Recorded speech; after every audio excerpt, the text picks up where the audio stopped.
Hi folks, welcome to part 3 of making a Rubik's Cube solver in Python.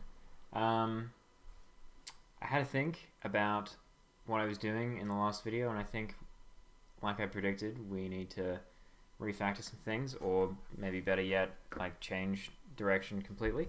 So I think what I had in mind, insofar as I was able to articulate it in the last video, is that I wanted to make like a complete object Rubik's Cube, like a programmatic version of a Rubik's Cube that would, like, wherein the cube object itself would understand which sides are adjacent to which other sides and be able to infer which squares it would need to rotate for a given rotation based on that information.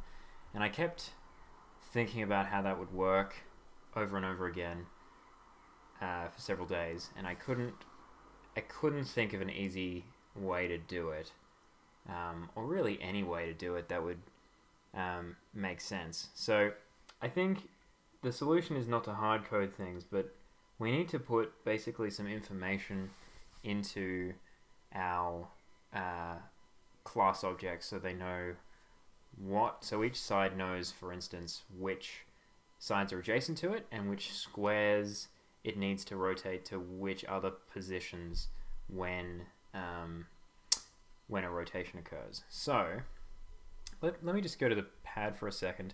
I made some changes while I wasn't recording, but I'll just show you what I'm thinking in terms of how I'm thinking about this. So we have, if you remember from the last one, we have a list in the sides class, which is this one, self.squares.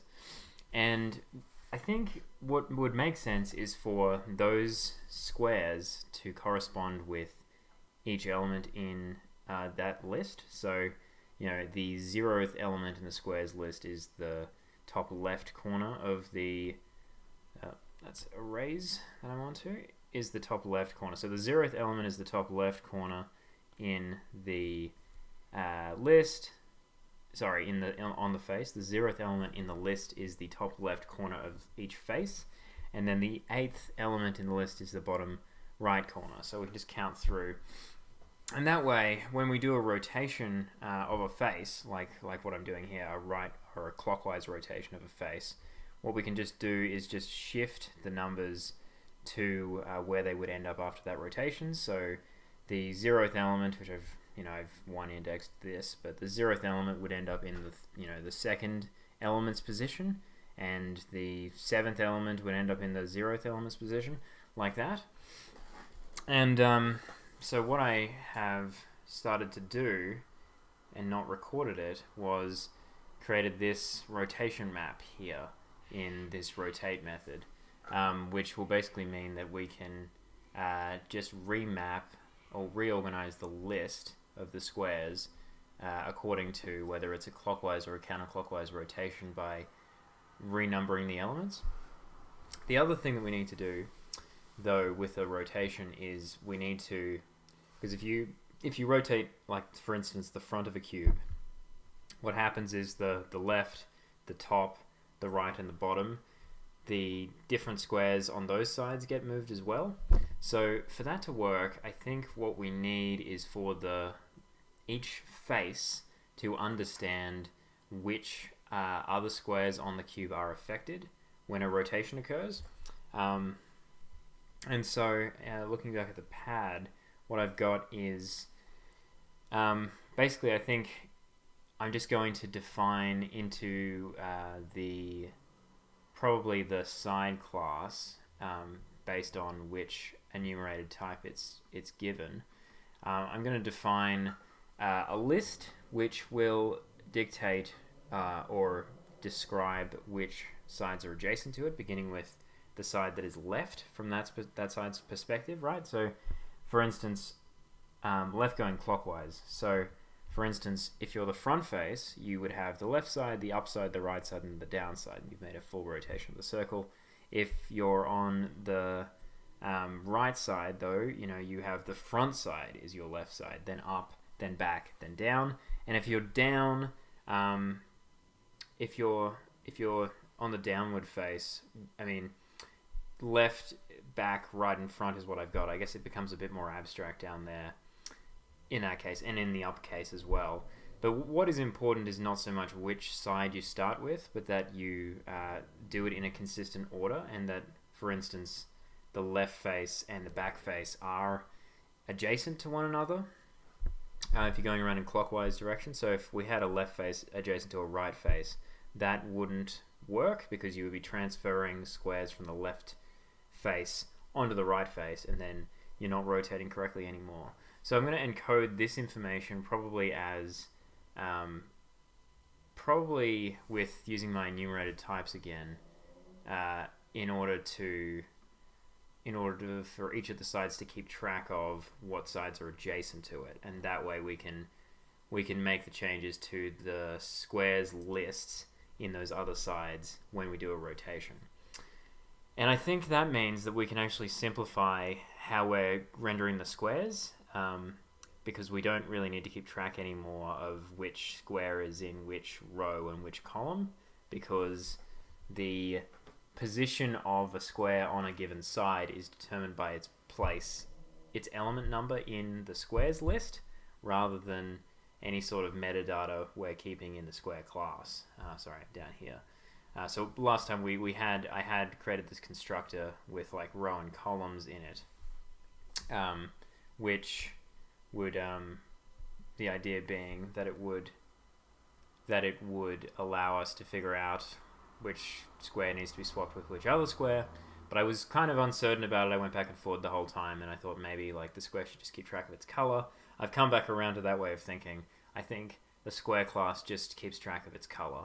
Like, we'll use it to initialize the color for that square, and then it will live in a squares list until it is moved to another squares list or moved to another position in that list. And that's all it does. And yeah, and the other thing I guess we need to do is the cube class itself is what's going to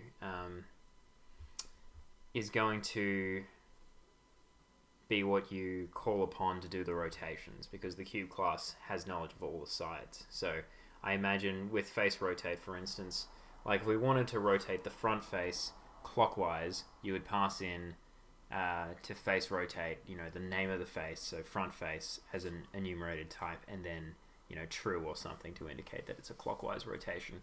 And then the side, that will probably call the method in the side class that I've sort of sketched out here and do the rotation for us. And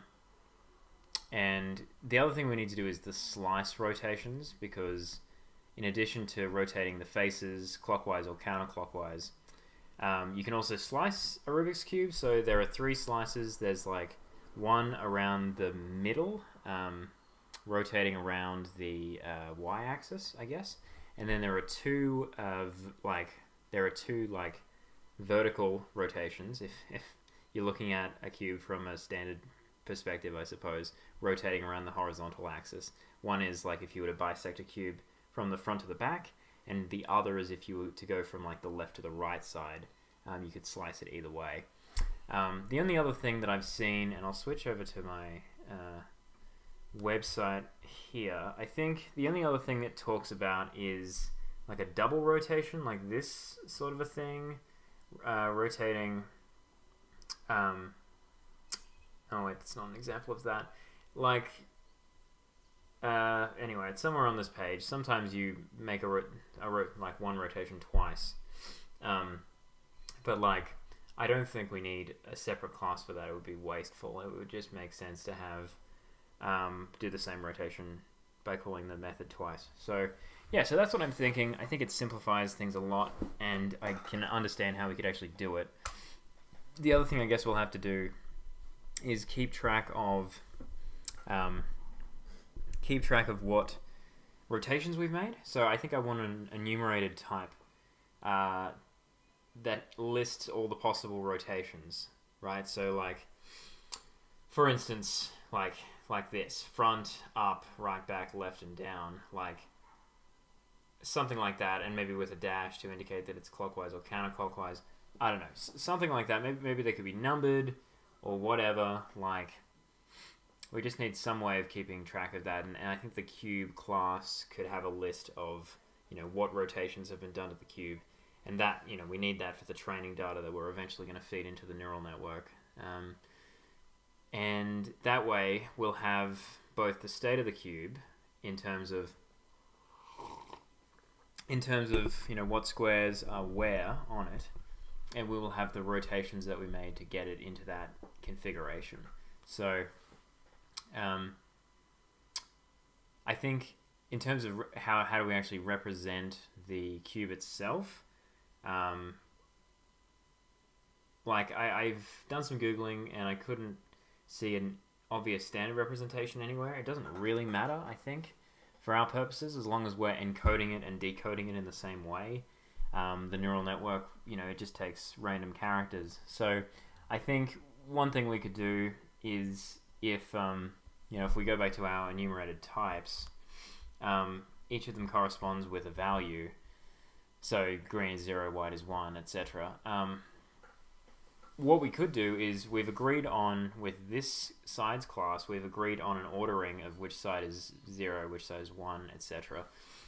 You could just go down this list, right, and say, okay, front side, what squares do you have, and what value do they chime with in the color enum? And say if the front has, it starts out being all green, right, you'll just have 9 zeros, indicating that the front face from top left to bottom right is just all green squares. And then we would ask, okay, what colors are on the up side of up face of the cube? And if they're all white, then all ones, etc. So you just go down the list like that, and then we'll just get a string of 9 by 6, 54 digits that would indicate the configuration of the cube.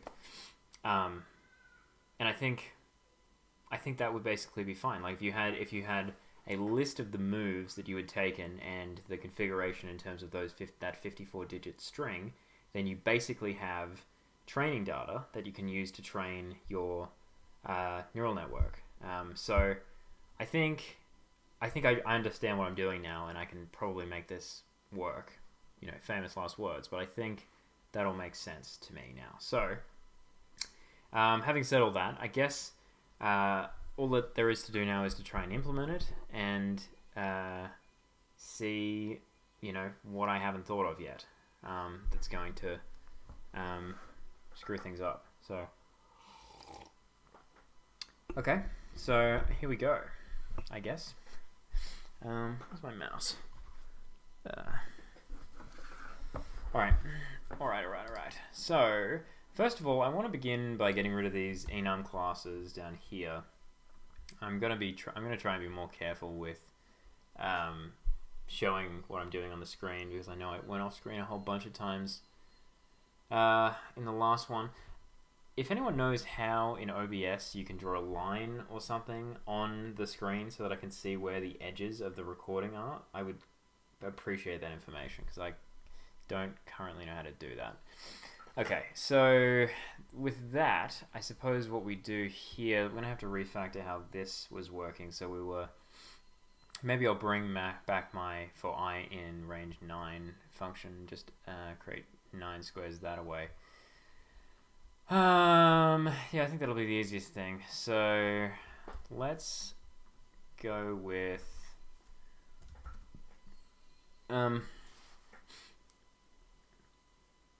yeah, colors. Yeah, I think this is fine. I think we'll just go for, I don't even need an I, do I? I don't have to name it. Range 9. So we're going to go self dot squares dot append, and then square constructor, and then we want to pass in, I guess just the name of the side will be enough, because that's how we were determining what color it would be in the absence of a list of colors. Yeah, I think self.color equals color. Yeah, okay, so I suppose we would have to pass in the color each individual color to the constructor. So I'm not going to have this position variable anymore. I'm just going to have the color. And the color, so this was the code I was struggling with last time, if you remember, trying to understand how enums work. But hopefully I didn't break anything there. Okay, and then when I go back up here, and this is hideous now in terms of all the things I've commented it out and trying to track what I'm doing, but I think that should be fine. Let's assume that it is. Okay, so next I could make maybe I'll make the rotation enums next. Yeah. Okay. Alright, so to make them different from the sides, I'm just going to use the first letter. 0, front equals 1, right equals front equals 0, right equals 1, up equals 2. Actually, you know what? I really should be consistent with how I've got them up there. Up equals 1. I assume the order I have there isn't going to be a problem. But we're just going to have to assume that for the moment because I don't know. Left equals 3, back equals 4, down equals 5. Okay. And then the inverse rotations, so front underscore equals -1, up underscore equals -2, right underscore, oh, and I'm typing off the screen again, I realize. Right underscore equals -3. The next thing we need to do, like I mentioned about on the pad, was that we need the sides to be aware of what sides they're adjacent to. So to do that, we need, I think, to create inside the side class, we need, I think, to create a new field that's going to be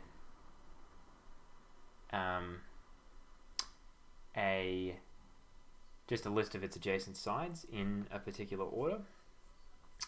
And I think the way we're going to do that is with a match statement. So I always forget in Python how the switch statement works, because switch is a Java thing, and I think maybe Python didn't have an equivalent for a long time, but it does have a switch statement. It's called a match statement, and I don't know why they could just call it a switch statement, because I always think of it as a switch statement, and match statement, I don't know why they had to pick a different word for it, but anyway, so before this video I looked up what it was called just to be sure. So I think the way it works is you basically match, it works exactly the same way as a switch statement in Java, which is that you say match, and then we're matching on the side name, which is going to be, match statement was included at least. Yeah, I know, case. So then you have cases, right? Case, and then we're just going to go through the list of the different sides. So sides dot front, and in that case do something. Sides dot front, in that case we want to go with, so that is I'm very bad at naming variables. I think we want to call this adjacent sides, just to be very clear as to what it is. So even though it makes this messier, adjacent sides is going to equal, and then so I'm just going to hard code in these values. Like it would have been nice if there was a way to have the program figure out what sides are adjacent to it. And if you know a lot about like network theory and graphs and geometry, I'm sure there is. I just don't think I don't think knowing all of that will be worth it just to do this trivial thing. And in any case, I certainly don't know that information. So we're just going to have to do a bit of typing, unfortunately, as a result of my failure to learn mathematics better. So sides dot left. So this is just the information that I had on the screen before. And now the other piece of information we need to encode is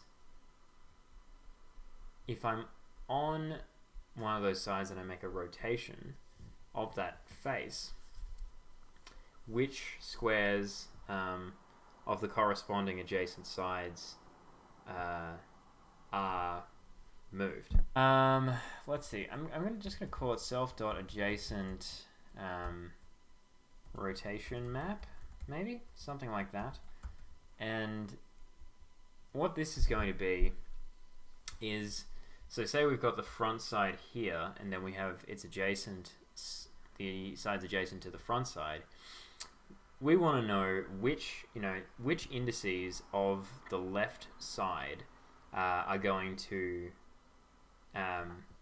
be rotated to the upside when we make a clockwise rotation. All right, I'm just going to put these in, and I'll cut this out. Not interesting. All right, let's look at this rotation function, or method rather. So we're not doing this anymore. I had this, so this was something I did while I wasn't recording, but this ternary expression basically asks, if I've passed in true to the rotate method, then it assumes that it's a clockwise rotation, and so it uses one rotation map over the other. And again, this list just informs the method as to which element moves to which position. So the former 6th element ends up in the 0th position according to the clockwise rotation map, whereas if we go counterclockwise, the 2nd element ends up in the 0th position. The 0th element ends up in the 6th position. Okay, but we're not doing it that way anymore, so I'm going to get rid of this. And instead we're going to pass in one of these rotation values from the rotations enum. So I'll just call it rot or something. Again, if the value of rot is negative, then it's a counterclockwise rotation was the scheme we came up with. So but like they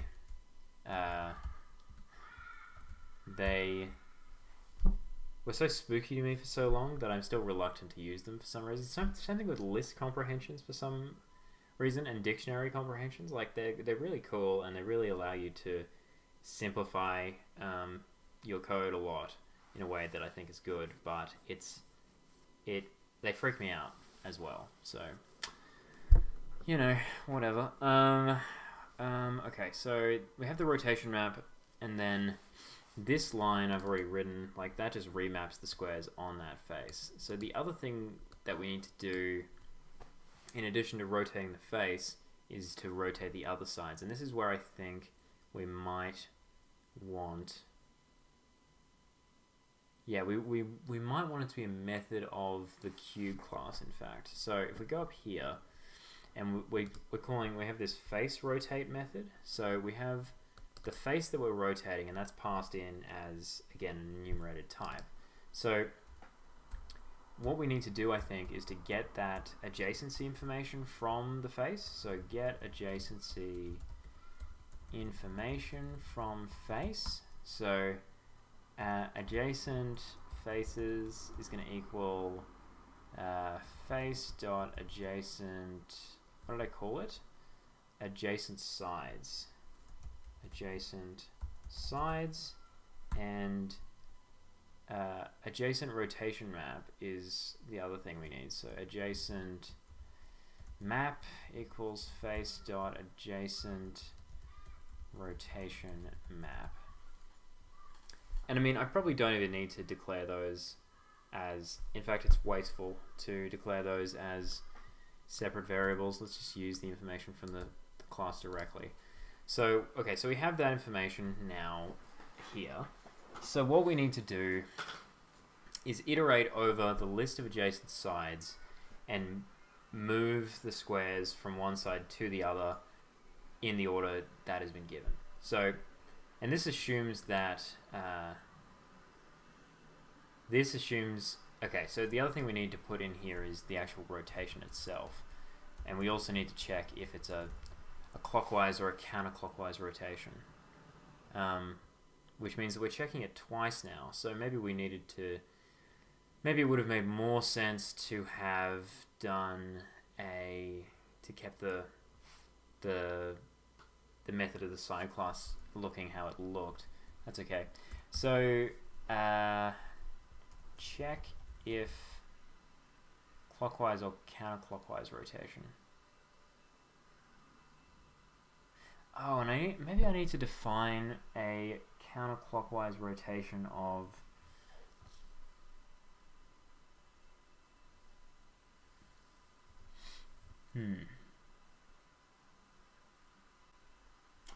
Yes, perhaps I could either make the list twice as long, or in terms of... So the thing I didn't do before when I added the adjacency information was I didn't describe... Like I was only thinking about it in a clockwise rotation. I didn't like cover the mapping for if we want to go the other way.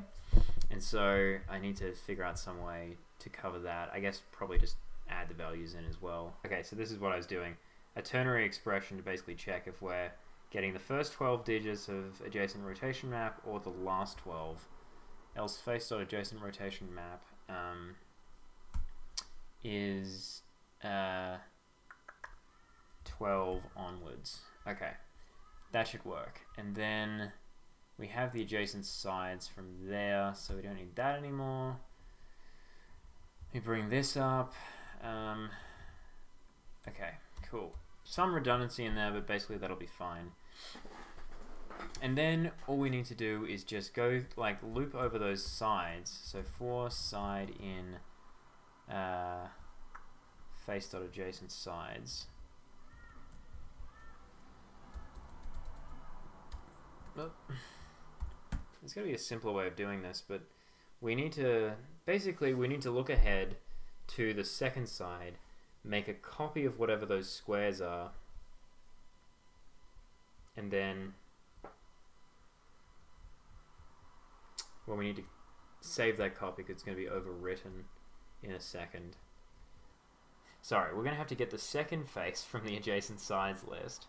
Then we're going to have to get the squares out of there, and then we're going to have to get the 3 squares that correspond to the ones we're going to overwrite, save it into the copy variable.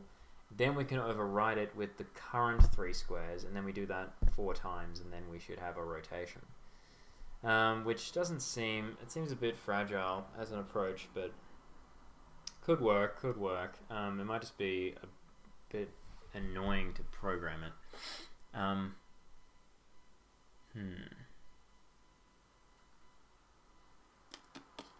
I guess you just need another for loop for... Sorry, and this should not be I, for I in CP.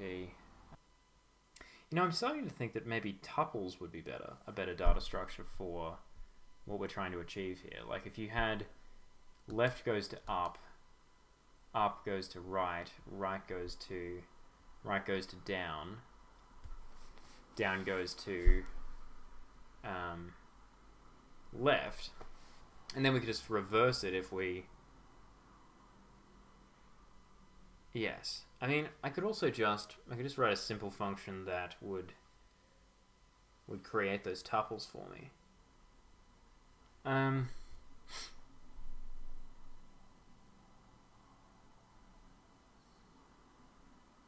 God, how do you wrap around if you get to the end of... I guess you could just add, or you just divide by the... Oh, you do modulo length of the list, right? So for side in adjacent sides, we want to go pairs.append, and then we go side. But the trouble is you can't do that with... Okay, we're going to go... I mean, this is not what Python is meant for, but for I in range of length of adjacent sides, and then you can go a pair being adjacent sides I, comma, adjacent sides, and I should wrap these in another set of parentheses, I plus 1.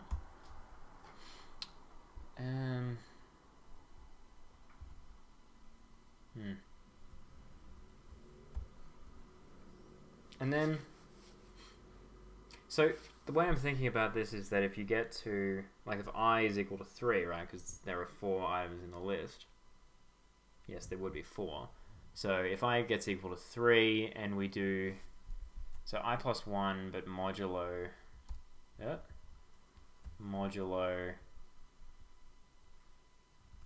modulo length of adjacent sides, then it'll wrap back around. So it'll be it'll go 0, 1, 1, 2, 2, 3, and then 3, 0 will be what you'll get. But that's again, that's clockwise. We want to, like, if it's counterclockwise, we probably just want to reverse the order of adjacent sides to begin with. So what I'll do in that case is adjacent sides equals adjacent sides dot reverse. Sorry, is there not reversed adjacent sides? I wonder if reversed returns a, does it return a value, or does it just modify the, I mean, it's a function, so it probably just returns it, I would imagine. I could be wrong about that. For I in, I in range length of adjacent sides, again, I mean, this can be even simpler, I suppose. Append adjacent sides, I,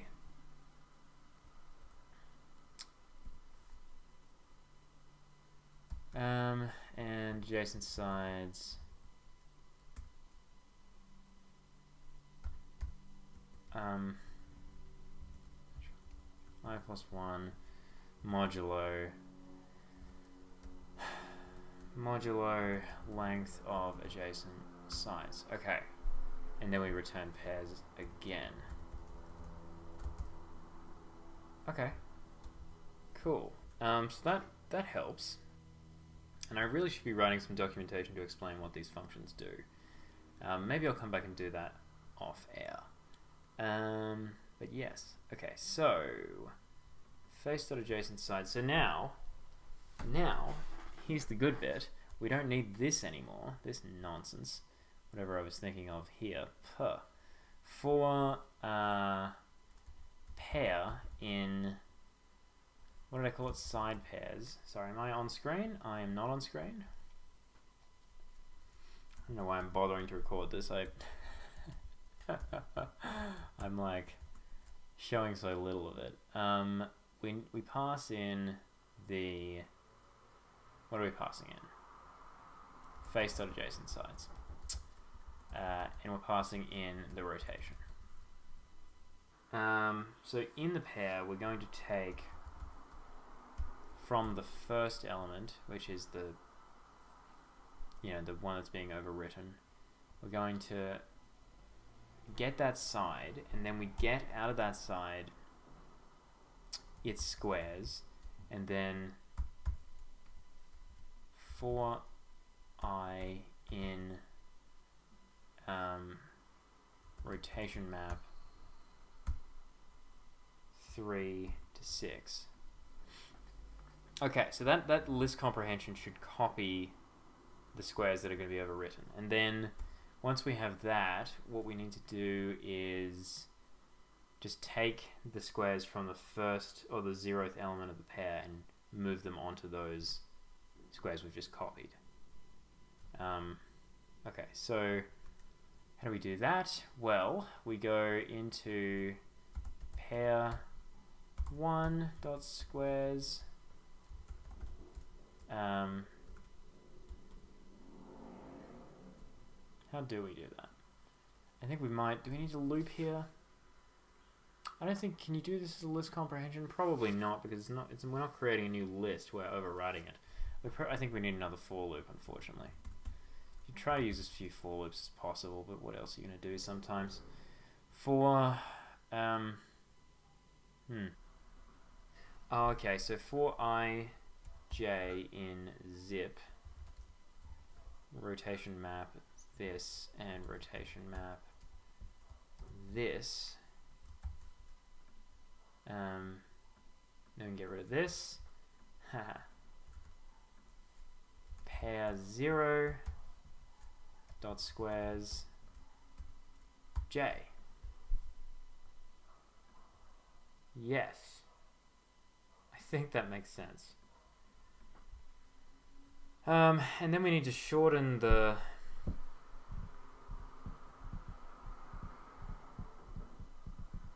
maybe what we do is we lop off the first 3 digits and put it at the end of the list, so that we don't solving the wrapping problem, and the loop will still terminate after we do all the pairs, so we won't have to worry about it going on forever. Maybe that's how we fix that problem. So move used indices to end of list. So we go rotation map.